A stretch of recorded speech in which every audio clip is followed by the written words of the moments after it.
300 300 300 মাত্র 900 square feet জায়গার মধ্যে আমরা কমপ্লিট করেছি এই ইন্টেরিয়রের কাজটা। চলুন পুরো ভিডিওটা একবার দেখে নেওয়া যাক। আমরা আজকে আছি হাজারীবাগে।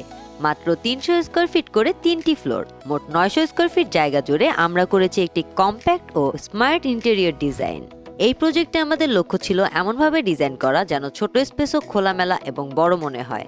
তাই আপনাদেরও যদি ছোট জায়গা নিয়ে দুশ্চিন্তা থাকে তাহলে আজকের ভিডিও অবশ্যই শেষ পর্যন্ত দেখুন। আমরা আছি 4th ফ্লোরের বেডরুমে, যেখানে সিলিংয়ে ইউজ করা হয়েছে wooden frame, chandelier, T5 light ও স্পটলাইট। তার পাশে লিভিং রুমের সিলিংয়ে profile light, spotlight, T5 light use করা হয়েছে। রোজ গোল্ড কালারটা কিন্তু ক্যাবিনেটটাতে বেশ লাগছে। স্পেস সেভ করার জন্য ক্যাবিনেটে স্লাইডিং ডোর ব্যবহার করা হয়েছে। ঠিক পাশেই চমৎকার ড্রেসিং ইউনিট। বেড হেড প্যানেলে ক্রাউন্টিক বোর্ডের সাথে গর্জন বোর্ডের উপর HPL পেস্টিং করা হয়েছে। বেডরুমের সাথেই লিভিং স্পেসের কর্নারে স্পেস সেভিং বেসিন ইউনিট। আচ্ছা, এই সাইডে যে কাজটা করা হয়েছে এটা হচ্ছে একটা টিভি ইউনিট, ওয়াল প্যানেল করা হয়েছে, উপরে HPL শীট ইউজ করা হয়েছে, এখানে গোল্ডেন শীট ইউজ করা হয়েছে, আর এই সাইডে একটা ডিসপ্লে ক্যাবিনেট আছে। চলুন দেখি 3rd ফ্লোরে 300 স্কয়ার ফিটে কি আছে। 3rd ফ্লোরের বেডরুমের সিলিংও আমরা 4th ফ্লোরের সিলিংয়ের মতো সেম ডিজাইন করেছি এবং গেস্ট রুমের সিলিংয়ে শুধু উডেন ফ্রেম, T5 আর স্পটলাইট ইউজ করেছি। ছোট একটা স্পেসকে কিভাবে স্টোরেজ করা যায় সেটার জন্য আমরা এই জায়গাটাকে কিভাবে ইউটিলাইজ করেছি আপনি একটু দেখে নেন।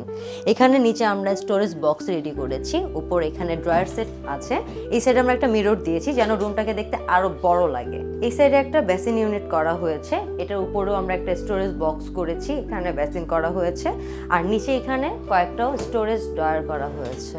এখন আছি আমরা 2nd ফ্লোরে। 2nd ফ্লোরের সিলিংয়েও আমরা spotlight, T5 light, profile light, শ্যান্ডেলিয়ার use করেছি।